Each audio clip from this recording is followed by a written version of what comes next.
Welcome to the how-to for atomic orbitals and quantum numbers. So if we just think about the uncertainty principle, which really says we don't know the exact location of an individual electron around a nucleus. We just know it exists somewhere around there. And this principle really tells us that it's impossible for us to know simultaneously both the exact momentum and the location of that electron. So what do? Well, we can actually describe it with probabilities, kind of where we think is most probable where the electron may exist, some kind of region of space. We call this either the probability density or the electron density. More than likely, you also hear it discussed as electron clouds, so kind of an area where the electron could exist. And we use wave functions to describe this. And so you can kind of see this example calculation over here where we see the probability is greatest where all the blue dots are. And so we would say that the most likely scenario is that the electrons exist somewhere in this region around the nucleus, in a circular orbit around the nucleus. This depends on the different types of what we call orbitals. Because this area of probability density of an electron is really what we call an orbital, and orbitals have different shape.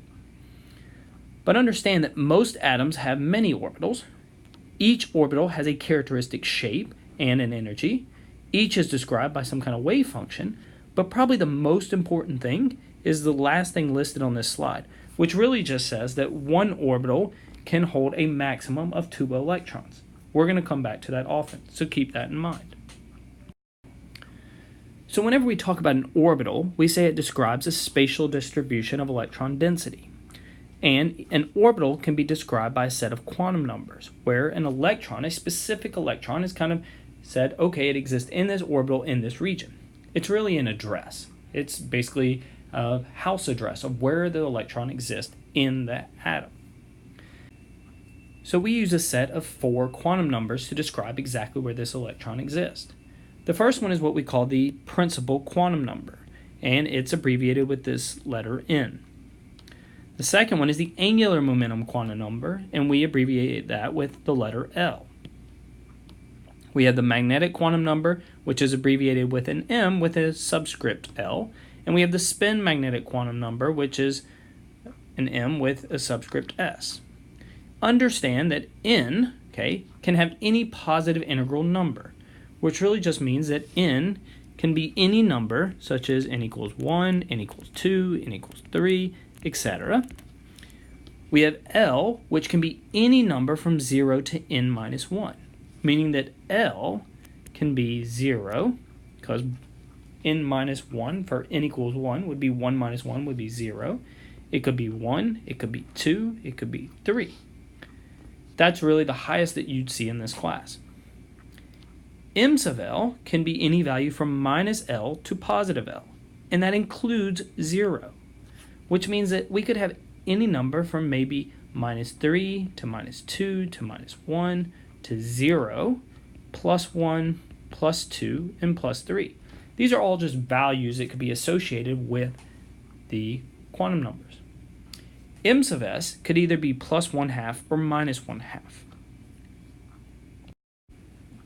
So when we think of these quantum numbers, you could think about it as a seat in a stadium, right? Where first we have N, the principal quantum number, which really tells you the section of the stadium you're in.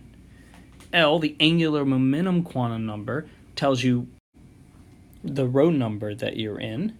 We have M sub L, which is the magnetic quantum number, which is going to tell you your seat number.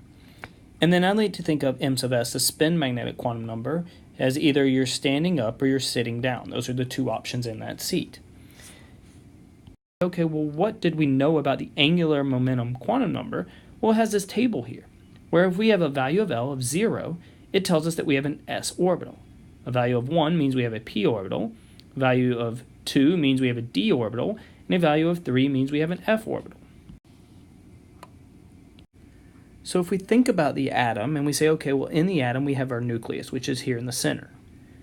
The principal quantum number N just tells you how far away you are from the center of that atom. So N equals 1 just means you're in this first orbit around the nucleus. N equals 2 means you're in the second orbit. N equals 3 means you're 3 out. N equals 4 means you're 4 out.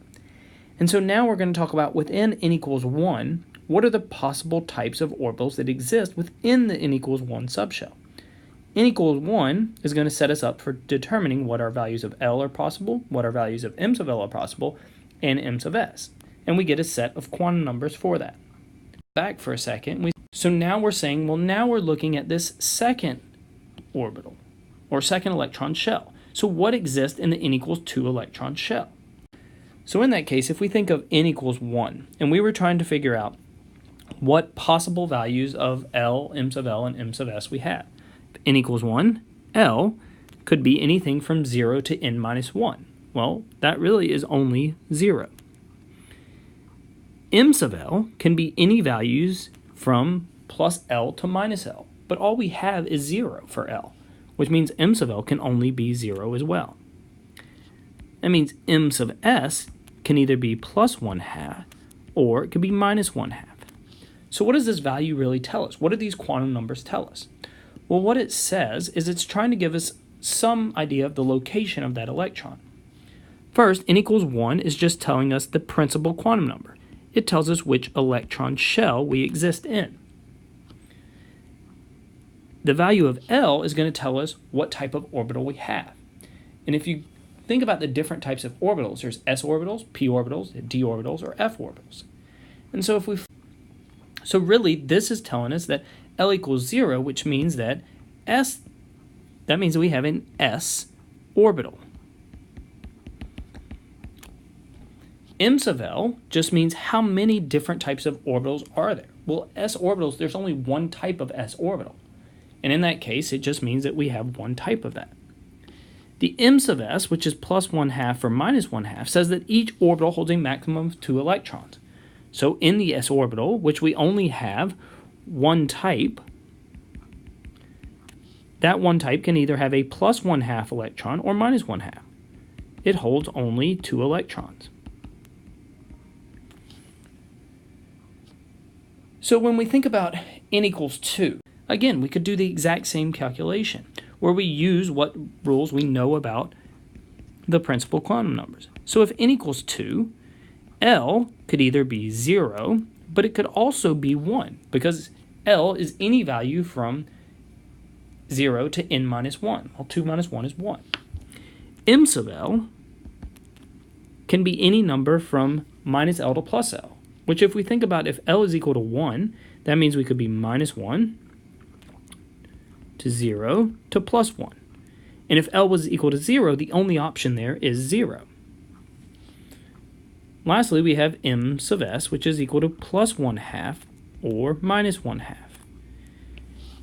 And so really what this is telling us again is that in the n equals 2 electron shell, right, this is the electron shell, that L, if L is 0, then we have an s orbital. And if L is equal to 1, then we actually have p orbitals, based on the table that was written before. Well, if it's an s orbital, that means that L was really just equal to 0, which means all the values of m sub L is really just 0. Which again, that's because there's only one type. And in that, you would either have a plus 1/2 or a minus 1/2, because these hold a total of 2 electrons. If it's the p orbital, where if n equals 2, L is equal to 1, that tells us we have a p orbital. Well, there are 3 types of p orbitals. And if we were to calculate all the possible values of m sub L, when L is equal to 1, that again means we have minus 1, 0, or plus 1. And that's because we have 3 types of p orbitals: the px, the py, and the pz. Each of these can hold a maximum of 2 electrons. So each of these is going to have a plus 1/2 and minus 1/2, plus 1/2 and minus 1/2. So in the n equals 2 electron shell, what this tells us is that we have s orbitals and we also have p orbitals. That's what this number that we calculated tells us. M sub L just tells us how many types. Well, if L was 0, that means we had an s orbital. There's only one type. It holds 2 electrons. If L is 1, it's a p orbital, and it means that we have 3 types: px, py, and pz, and that could be plus 1/2 or minus 1/2. I suggest that you also do these calculations for n equals 3 and n equals 4, and really think about what options exist. So lastly, we could look at a summary of the relationships among the values of n, L, and m sub L. Okay, and so in this case, we see that if n equals 1, we have possible values of 0, okay, which means that the subshell designation means that we have a 1s subshell. How many values of m sub L tells us how many numbers of orbitals in that subshell and the total number of orbitals. And so the calculations that you hopefully did on the last slide really are the same things that we see here. Understanding that an electron shell is the collection of orbitals with the same value of n. A subshell is the set of orbitals that have the same n and L numbers. This concludes the how-to for atomic orbitals and quantum numbers.